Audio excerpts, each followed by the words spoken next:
watching our monitors for this story. Welcome in, everybody. I'm Reed Cowan. Secretary of State Antony Blinken facing long-awaited questions from lawmakers on the deadly 2021 Afghanistan withdrawal.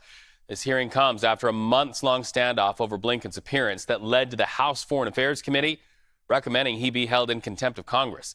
Well, moments ago, Congressman Tim Burchett pressed Blinken on the money sent to the region. So let's listen into that. Why are we giving the Taliban millions in taxpayers' dollars while they hold Americans hostage and are killing the Afghan people? And in my opinion, sir, they will hate us for free. We don't need giving them money.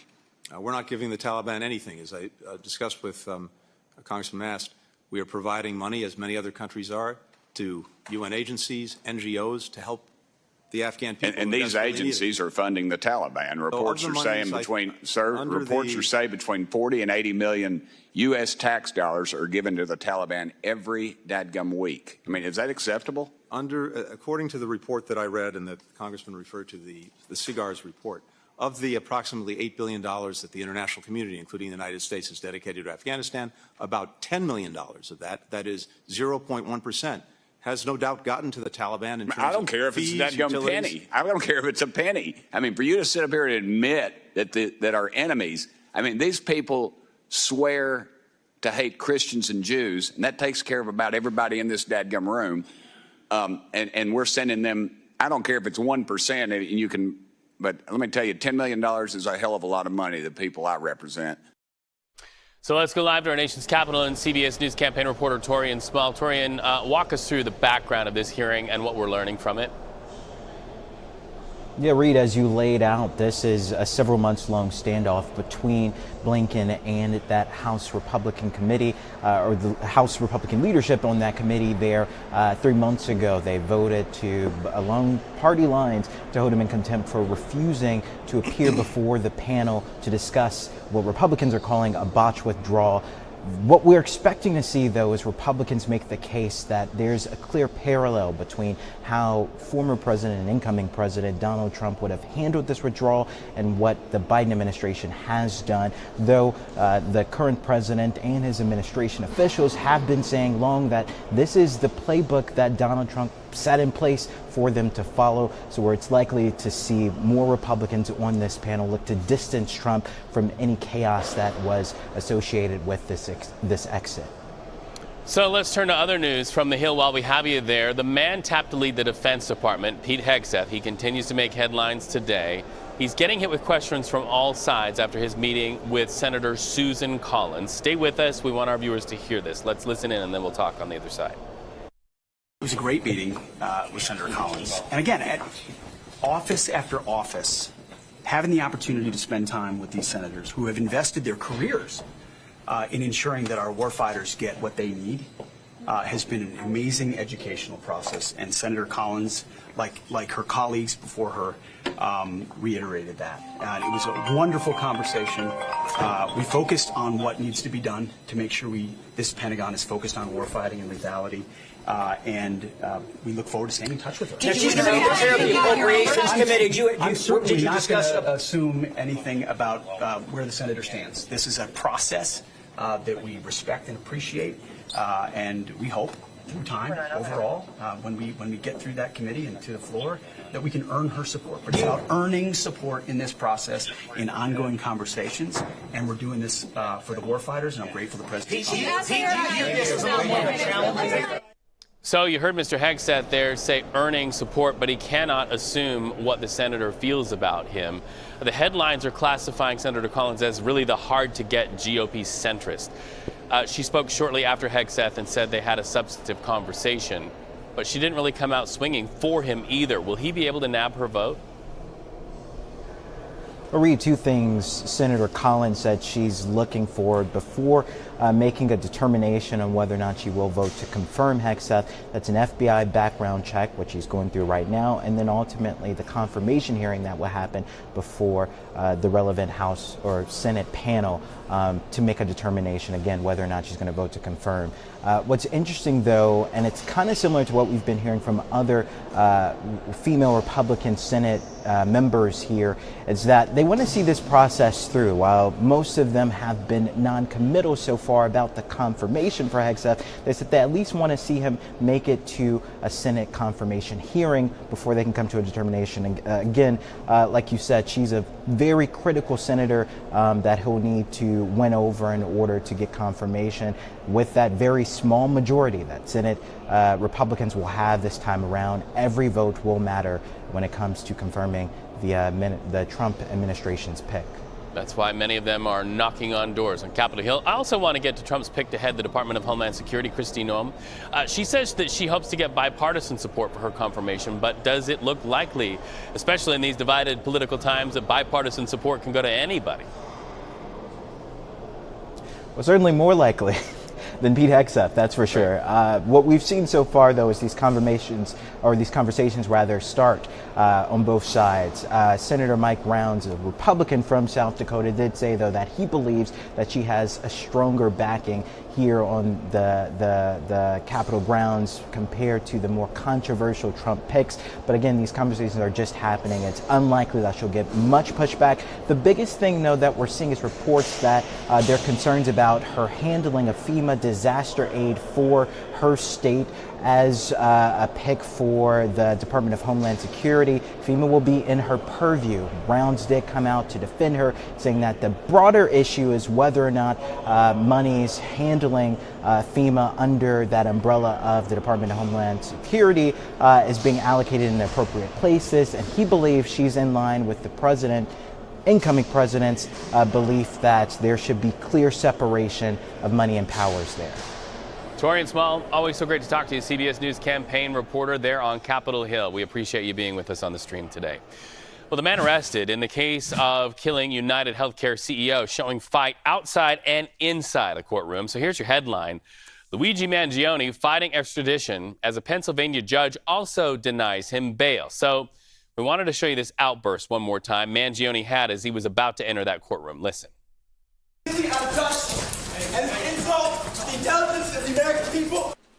He's got a message there, obviously. The 26-year-old Ivy League grad arrested in Altoona, Pennsylvania. He faces many charges, including second-degree murder in connection to Thompson's death. So let's go live now to CBS News correspondent Lilia Luciano, not far from where he was caught and cuffed. We understand you just got some breaking news from the NYPD. What can you tell us? That's right, Reed. We're not far from where he was caught, and we're not far from where he is. He is in this prison in Huntington, Pennsylvania, relatively close to Altoona, where he was arrested. The NYPD Chief Joseph Kenny, has just announced that the NYPD was able to retrieve a fingerprint from a cell phone that was found in the scene of the crime, and that they are currently analyzing this fingerprint. We had been hearing reports from sources close to the investigation that the NYPD had recovered a water bottle or a cup at the Starbucks where they saw a person who they believed was the shooter minutes before the shooting, and that they were analyzing that. We are not certain what the status of that water bottle is, but that's far away from the scene. We're talking about a cell phone that police have said was found at the scene of the crime, near where those shell casings that read deny, depose, deflect, where Brian Thompson was killed. This cell phone apparently has one fingerprint. This one fingerprint is currently being analyzed and compared with the prints that were lifted when Luigi Mangione was arrested in Altoona. If that is a match, this story changes, because it would place, according to police, the suspect at the scene of the crime, not just in New York. We are awaiting to hear from the NYPD what the results of that is. And look, the attorney who is representing Mangione here in Pennsylvania has said, I haven't seen any evidence, not only that this is not the shooter, but that his client is not the fugitive that the NYPD had been looking for 6 days. So we're paying very, very close attention to the results and whatever NYPD can confirm about whether they can place Mangione in the scene of the crime of this murder. That perhaps could weigh in terms of the strength of the case. It doesn't seem like it at this point in terms of when he will be extradited, right? Because at least for the next 2 weeks, Mangione, via his defense attorney, can still fight the extradition, saying we don't know what the charges are, we don't have the proper documents, we're waiting for that from the state. But after that, I assume that his defense attorney will have to figure out a different defense from "there is nothing that I've seen that connects him to this crime." Still very much a suspect. We're waiting on confirmation from the NYPD about the results of that analysis of that, what sounds like one fingerprint, according to Chief Kenny. And Lilia, what we do best on this broadcast is turn around breaking news. When we see it, our viewers see it. We just got a little bit of sound from the NYPD speaking to what you were just mentioning. Stay with us. Let's go ahead and play that, and then we'll talk about it on the other side. We have DNA. We have fingerprints. That's all still being processed. Were there any fingerprints on the bullets? No fingerprints on the bullets at this time, but we did have one fingerprint on the cell phone that was recovered.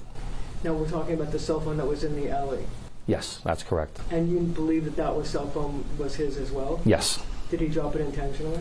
Don't know that, but we do have his DNA from the water bottle is the same DNA that matches up to that phone. So this really speaks to what you were talking about so well a moment ago, Lilia. This speaks to placement at the location of the crime, correct? That's right. I mean, we're talking about DNA from the water bottle and then a fingerprint. When it comes to biometric data like this, it's often hard to fight a case, as you know. I mean, there's so many cases where the defense is all about circumstantial evidence, but if there are matches between what is recovered here or what is retrieved from the person who was arrested and what was found at the scene of the crime, of course, you have a much stronger case. What will the defense be? We're still waiting. Perhaps there's a delay on that as his defense attorney, who's representing him here in Pennsylvania, continues to delay, perhaps on technicalities or asking for more information. But this is not the only evidence, of course, that police are weighing. There was a ghost gun that was recovered, that was taken from him. The Altoona Police Department, I asked them if he had provided DNA. They were not sure. It sounds like the NYPD is the one that was handling that, and they make sure to send us to the NYPD.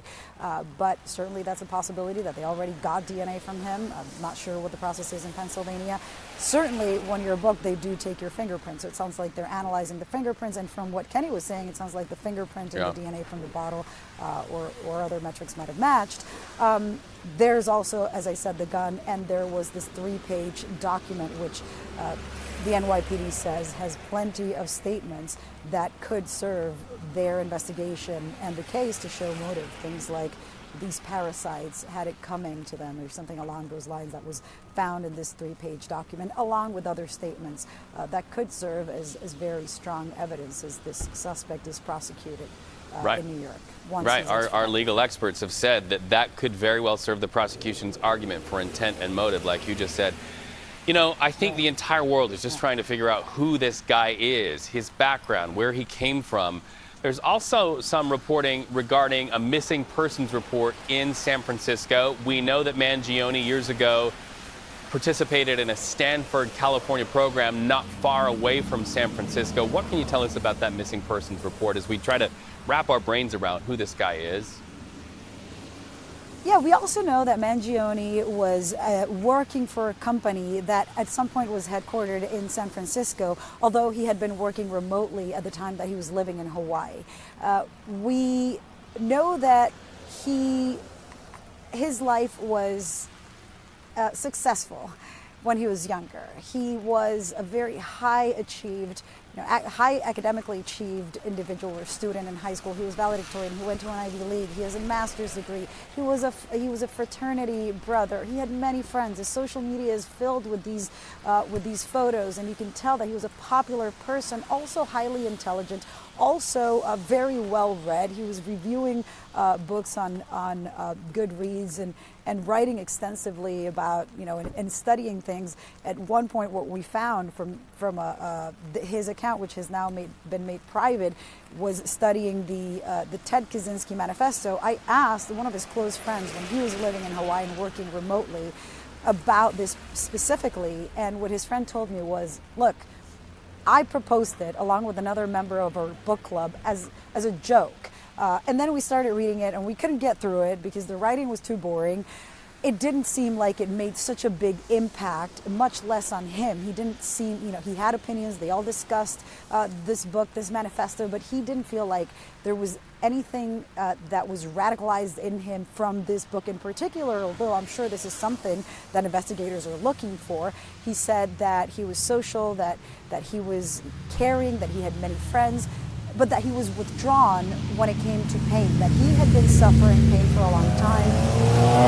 We understand that he had a surgery in July of 2023 to treat some back issues that he had been dealing with for years, but that got worse after a surfing accident in Hawaii and after slipping.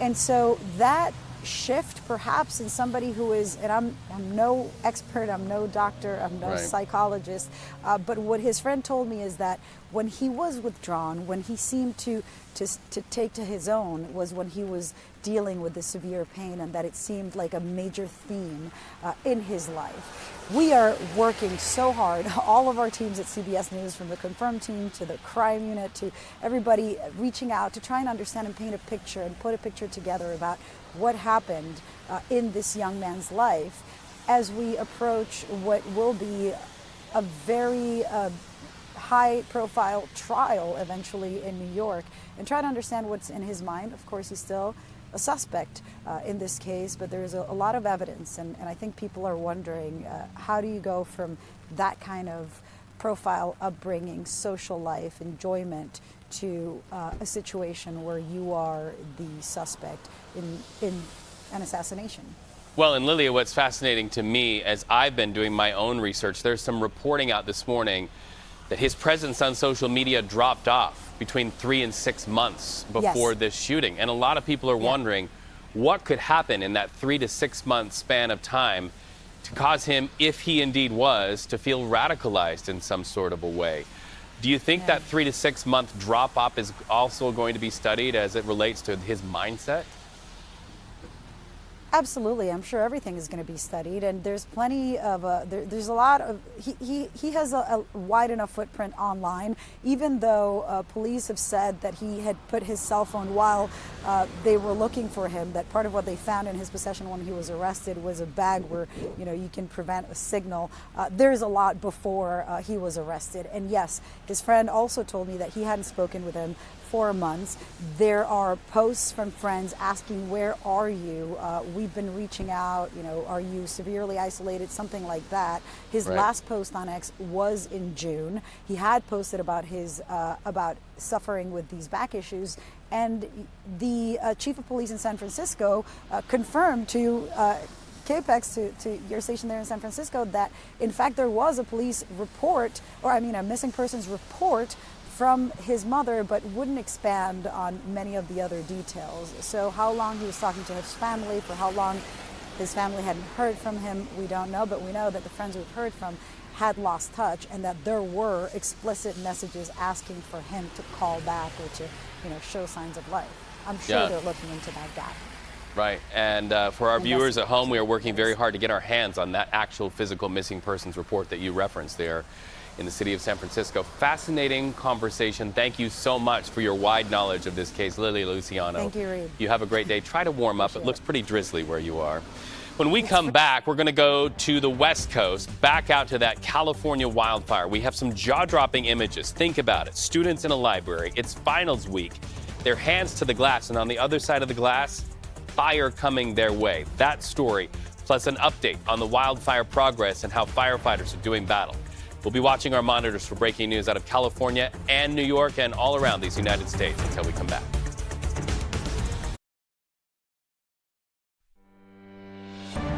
CBS News 24/7, watching moments of heroism and people risking their lives at that, trying to get this wildfire out. We are in Southern California now, where crews continue to work around the clock to put out that burning fire in Malibu. They're fighting it not only from the sky, but also from the ground. We do know on the ground, 9 structures have been damaged, 7 destroyed.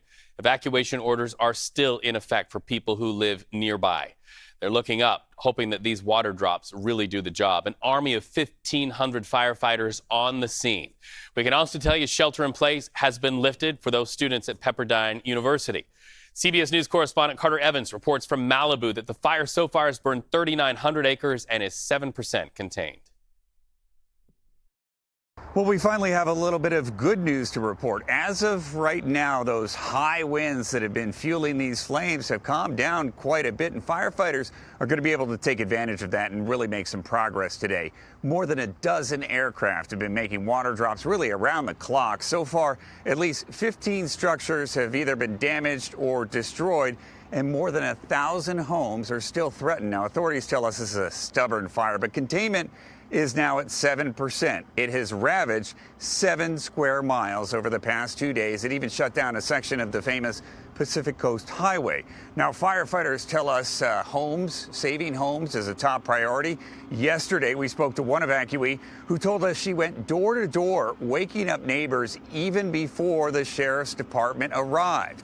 Now, other residents in the area described a chaotic scene, fleeing their homes in the dark with little time to decide what to take with them as the flames grew closer.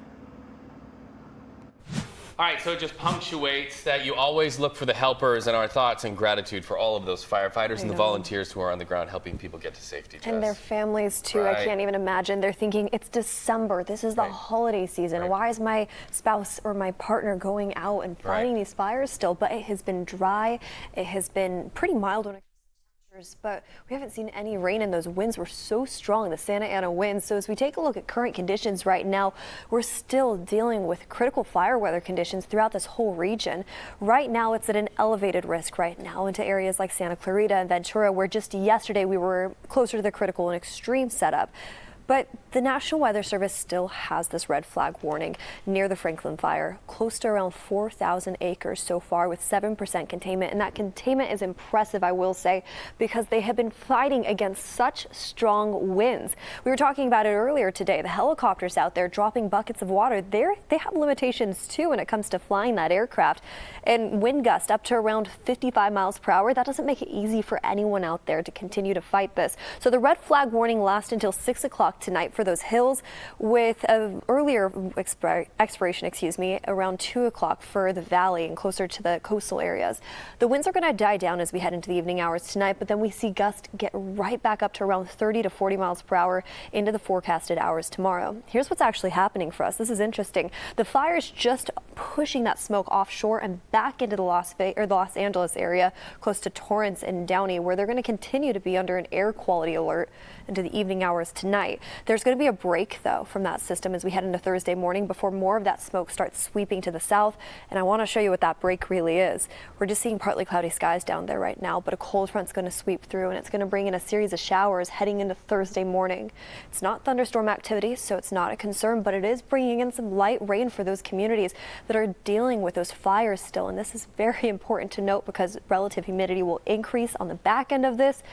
And we're going to continue to see better conditions on the back end of this storm heading into Thursday afternoon, heading into Friday as well. We'll have more on that in a bit. For now, back to you, Reed. A bankruptcy judge has rejected The Onion from buying Alex Jones's InfoWar, criticizing the bidding process as flawed. Last month, the satirical news outlet won the auction to acquire the parent company of InfoWars. You might remember it was sold off as a part of a defamation settlement after Jones falsely called the Sandy Hook Elementary School shooting a hoax. The bid was backed by some of the families of the victims. Alex Jones sued the trustee and Sandy Hook families in an effort to prevent the sale. The bankruptcy judge cited concerns with the auction process, saying money was left on the table. The Nevada man who attacked a Las Vegas judge earlier this year has been sentenced to at least 26 years in prison. Look at this video. That's the moment. 31-year-old Deborah Redden pled guilty but mentally ill for charges of attempted murder in September. The attack happened in January as Judge Mary Kay Holthouse was about to deliver Redden's sentence in a separate felony battery case. Redden says he did not intend to kill the judge. Let's go to Florida on the map and the trial of the man accused of attempting to assassinate President-elect Donald Trump. Public defenders for Ryan Routh requested to delay his criminal trial from February to December of 2025. CBS News correspondent Manuel Bojorquez reports on the hearing discussing that delay. The judge said she will have a written ruling in the near future about this question over when the trial will start. She heard arguments in the courtroom from both sides. The defense is asking for the trial date, the start date, to be delayed by 10 months all the way to December of 2025. The reason why? We learned in court that the prosecution has already turned over 4 batches of evidence to the defense in this legal process known as discovery, but there's yet another batch that could be coming down next week that will contain traffic cam footage, body cam footage, handwriting expert analysis, and ballistic expert analysis, among other things. The defense told the judge, look, we are currently working several cases. This isn't the only one we're working, and we just simply have not had the time to review the slew of evidence that is being dug up by the prosecution against Ryan Routh. So they are asking for that 10-month delay. The prosecution had said that they are open to a slight delay, something that they consider reasonable. They think 10 months is simply too long. Again, the judge saying she would take all of these arguments under consideration and have a ruling soon. Manuel Bojorquez, CBS News, Fort Pierce, Florida. Manuel, thank you so much. When we come back on CBS News 24/7, an exclusive interview with a FEMA administrator about the problem in our country of disinformation. We're back after the break.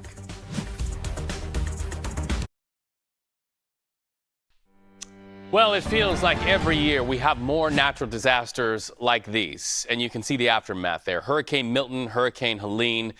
You know, when disaster strikes, agencies like FEMA come in and help those in need. Not only the agencies, but the people who power those agencies put their lives on the line in these messes. In an exclusive interview, FEMA's administrator reveals there was different information while they were just trying to help. Listen. Did the amount of weaponized disinformation after Helene and Milton surprise you? It did. I mean, I'm always expecting some type of misinformation. We saw it in Maui. We've seen it in other events. There's always been some information out there about FEMA in some way, shape, or form. But the volume that we saw during Hurricanes Helene and Milton was something that I have never seen before. And being able to get out there and give the right information became even more critical. And how do we get trusted voices into communities so they know, you know, what's real, what's not real, and what people should be eligible for? So joining us now is CBS News Homeland Security and Justice reporter Nicole Skanga with her exclusive interview with the FEMA administrator. I just have to thank you for not letting this headline go. You know, as journalists, we talk about these headlines. We knew the disinformation was out there.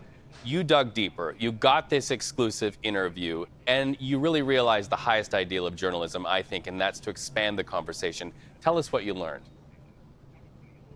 Reed, it's great to be with you. The FEMA administrator said here, not only is the disinformation surprising and overwhelming, but that the energy, the communication operation needed to stop deliberate attempts to spread false information about hurricane recovery efforts, including, by the way, by our foreign adversaries, really diverts resources from FEMA's core mission, which, as you referenced, you know, includes life-saving rescue and recovery work of first responders. And that made, you know, that more than during previous disasters, Milton and Helene, you know, she prioritized speaking to the press every single day, amplifying the truth about applying for disaster assistance, safeguarding her teams. The levels of dis and misinformation really ranged from survivors believing they would have to pay FEMA back for immediate assistance to Americans in the wake of Helene and Milton refraining from applying for disaster assistance because they were concerned that with the disaster relief fund running dry, their neighbors, some of whom might have suffered even more storm damage, wouldn't get the assistance they needed if they also applied. Really heartbreaking stuff. We also know that the misinformation and disinformation heightened the threat environment for those first responders in disaster zones. And in North Carolina, an armed man was arrested and charged for allegedly threatening first responders. Criswell told me that she was so relieved and grateful to law enforcement when she heard of that swift action. Swift action and necessary action, because oftentimes we forget some of these first responders are actually people who have lost their own homes and have left families behind in peril themselves. So Let's forecast into the future, the incoming Trump administration. What do we see relative to misinformation, disinformation with a new administration coming in, knowing that a lot of this information comes from beyond our borders? Absolutely, and we know that our foreign adversaries are aware of this mis and disinformation and act to amplify it. We've heard similar mis and disinformation amplified by politicians, including the president-elect. To give you a sense of just how tight things are at FEMA right now, FEMA spent half of its annual budget 8 days into the fiscal year. That was a combination of paying leftover repair bills plus back-to-back hurricanes. I bring that up because I also asked the administrator, back in 2019, President Trump took $155 million from the federal government's disaster relief fund and used it to build immigration facilities along the U.S.-Mexico border. So can FEMA afford to have those funds diverted again? Here's what she told me. Take a listen. I can't even afford to get through the bills that I have for the rest of this fiscal year. And so any money that's taken from the disaster relief fund will just have an impact on our ability to reimburse communities for the recovery work that they're doing. And Project 2025 has proposed shifting the financial burden for disaster recovery from the federal government to state and locals. The FEMA administrator told me that while it's important to have conversations about building local resilience, this kind of dramatic shift in how the nation would pay its bills after a hurricane or a wildfire would mean some communities would just not recover, that they would have to pick and choose what to rebuild in their towns and cities. Now, Trump has distanced himself from Project 2025, but he's also appointed Elon Musk, Vivek Ramaswamy to slash our nation's $6 trillion budget to the tune of $2 trillion. Well, and in the environment where, Deanne Criswell said that 2024 was a record year for disasters. That's absolutely right. It's the second busiest tornado season, intense wildfires, twice as fierce as those that we saw 2 decades ago. Get this, Reed, 179 declared disasters by FEMA. Not only is that a record, it is a 50% increase from last year. And the administrator told me she's concerned that if the U.S. sees another jump in disasters like what we saw this year, FEMA will not have the manpower or the money to keep up with the demand, and that without serious investment in resilience, it puts in jeopardy the most vulnerable communities among us. Reed? It's such an important conversation and such an important exclusive interview for CBS News, and we have you to thank. Nicole Skanga, thank you to you and your team for bringing that to CBS News 24/7. We appreciate it. Thank you. When we come back, more on the shooting, the targeted murder of the CEO of United Healthcare in Manhattan. Police believe they have their man, but now their man is not coming to New York to face a charge anytime soon. A mechanism to try to extradite him to New York from the state of Pennsylvania when we come back.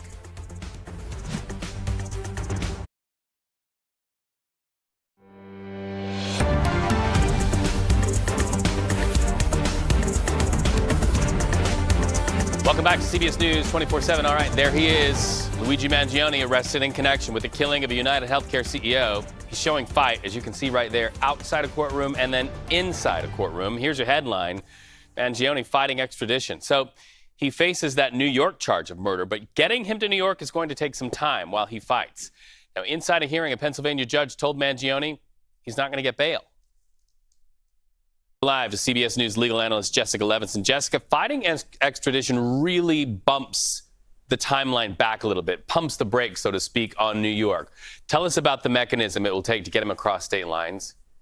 So the governor of New York is going to have to sign a extradition warrant, and this is going to take some time. I think the way you phrase this question is exactly right. It's a bump in terms of time, but I think the important thing to remember is nothing else. I think this will happen. There will be an extradition. What he's indicating is that he's going to fight at every step of the way. The prosecutors in the hearing said, basically, if you want us to go through this process, we will. We're happy to file the paperwork, but we all know where this is going to end up. And I tend to agree with that. It's going to go to New York in the end. Well, I've got to ask you about Mangione's attorney. He says he sees no evidence that Mangione is the shooter, despite the fact that there seems to be so much video evidence that prosecutors will use all over New York. Is this sort of an expected salvo by the defense? Here it is. Now we have it. This is the likely defense, which is not it. Even though there is obviously a lot of evidence in terms of what the police officers found on Mangione in his backpack when they arrested him, even though there's the video of him at the hostel, which ultimately helped to lead to the arrest, I think the defense here is going to be not it. Prove that in the video of the killing, that is truly him. Now, is this a great defense given all of the other evidence? Maybe not. It's not for us to prejudge at this moment, but sometimes there isn't always a great defense. That happens actually a lot. It doesn't mean that this case won't go to trial. If there's no offer that Mangione wants to take on the table, this case will go to trial potentially without a good defense. If you're the prosecutor, what do you see as the strongest piece of evidence then, Jessica? So, honestly, I think it's everything all together. And I think that's what the prosecution will emphasize, that they don't have to rely on any one thing, that they can rely on the video of the killing, the video at the hostel. They can rely on the false documents, the false identifications that were found with Mangione, the apparent ghost gun, the silencer, the manifesto. I know somebody out there will say, it's this, that's the key piece. I actually think it's all of it together. Jessica Levinson, thank you. All right, and adding to that, we have some breaking news coming out of that conversation with Jessica Levinson. This comes from Pat Milton, senior producer for the CBS News Investigative Unit.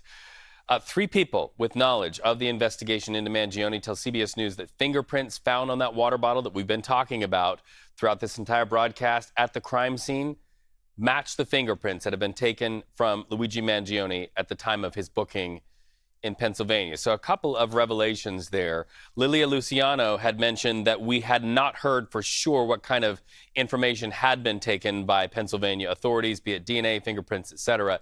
Now we know that they took fingerprints in Pennsylvania, and they've been able to match those fingerprints once again to that water bottle found at the crime scene. Why is this important for prosecutors? Because it places Luigi Mangione, this will be their argument, it places him at or near the scene of the crime. So add that to the evidence that now prosecutors have, and that Mangione's defense team, because he is still considered a suspect here, Mangione's defense team will now have to fight an uphill battle against yet another piece of information. All right, let's talk about another thing, mysterious drones in the New Jersey sky. When we come back, we have a live report. Some people say they looked up and the drones were the size of automobiles. Why some say it's not a threat to the public, even as the feds dig in to investigate. We're back in just a minute.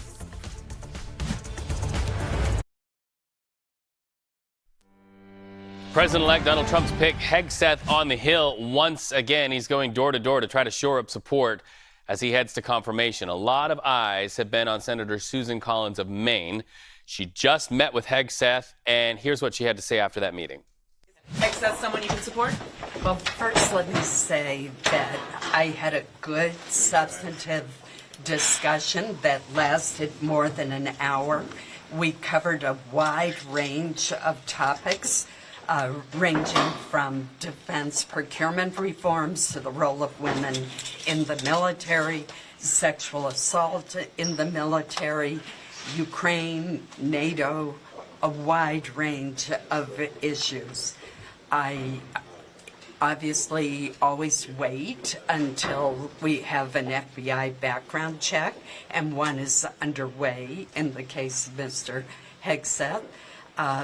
And I wait to see the committee hearing before reaching a final decision. What is your level of skepticism? What is your level of skepticism about him? Even if you might vote for him, what is your skepticism?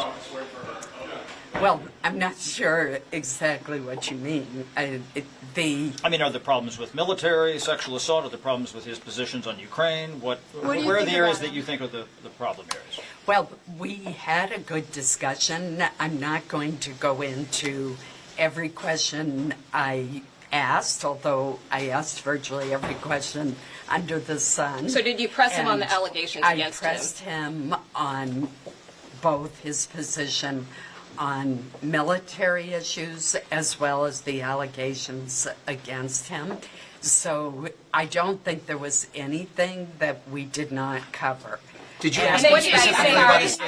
Nobody asked a question like CBS News' Nicole Killian. You heard her ask that question about a very specific question, and she was able to get out of the senator that the senator did ask him about all of these pressing issues that he faces, allegations, accusations, all of which he denies. Much more to come on this story. Pete Hegseth going door to door, and that is what one senator had to say, or sort of not say, after coming out of a meeting. Now this. They're just pacing back and forth, going very slow.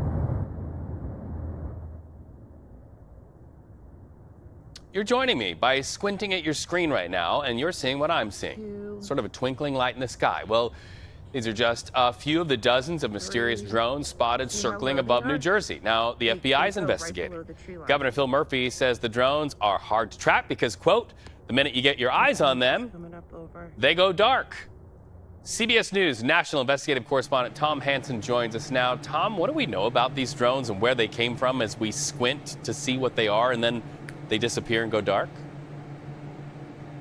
Yeah, those are some really eye-opening videos that we're seeing come out on social media. You know, these drones vary in shape and size, and while we don't know much about where they come from or what, if any, risk they pose, what we do know is that they have a lot of people talking in this community, Mendham, New Jersey. And I actually want to bring in a barista at Simple Coffee. A lot of people are coming in here. His name is John, and they're telling him what they're seeing. And John, in fact, has seen these drones himself as well. So, John, what are people saying here? Yeah, no, it's definitely interesting. I know in my own personal experience, I was driving home from a friend's house, passing by Flanders Valley Golf Course, and I saw a drone that looked like the size of a small car, just hovering right above the golf course. And I tried to get a picture of it, but you know how it is, the lights, it's kind of hard to get a true image out of it. But it's honestly kind of been a little comical too, as well, because people come in here with all their conspiracies and all their own ideas of what could be happening. And it is nice in a coffee shop environment to talk about it. And so you were telling me that some of these drones are as large as a car, some are as small as the more conventional drones. What do they sound like and what are they moving like when you do see them? See, sometimes it's hard to really get a true idea of what they sound like because some of them are very high up, looks like 10,000 feet, and then others could be around 500 feet. So the larger ones, I have seen stories and I have heard that it could sound like a helicopter. While the small ones, when they're high up, you can't really hear anything at all. Yeah, and then what are people saying? Are people concerned? Are they fascinated? What's the general sense you're getting from people who are coming into your coffee shop? I would say probably a mixture of fascination and concern. I feel as if definitely the older generation is more concerned with their privacy and all that, but I'm more fascinated by it. I like listening to the conspiracies. I've heard everything from Russian spies to an alien invasion, so it's been fun to listen. Yeah, and one thing we know for certain is that people are certainly talking about this. Speaking of those concerns, we do know that a number of mayors across the state of New Jersey are in a closed-door meeting right now trying to address and get to the bottom of what exactly they should be doing in response to these drones. We have heard over the past few days that these drones are not posing a security threat to local communities, although that has not done much to ease concerns amongst the residents all throughout New Jersey, Staten Island, and New York, Reed. And Tom, are these seen in any proximity to any sort of high priority sites for the United States? Yeah, well, I mean, Mendham, New Jersey is a perfect example of that. We are just 15 minutes from Donald Trump's national golf course. We are also very close to a military base where these drones have been seen time and time again. We're told that these drones are often popping up right around dusk in the dark. And then by the time people pick up their phones to document them, they're gone. And so it's largely a mystery still. Hopefully we'll get some answers in the coming days. Reed. All right, they last about as long as that bagel behind you, Tom Hansen, would last in my hand. What a fascinating conversation. Please thank the barista for us. And thank you to you for watching CBS News 24/7. We'll be back here tomorrow, same time, same place.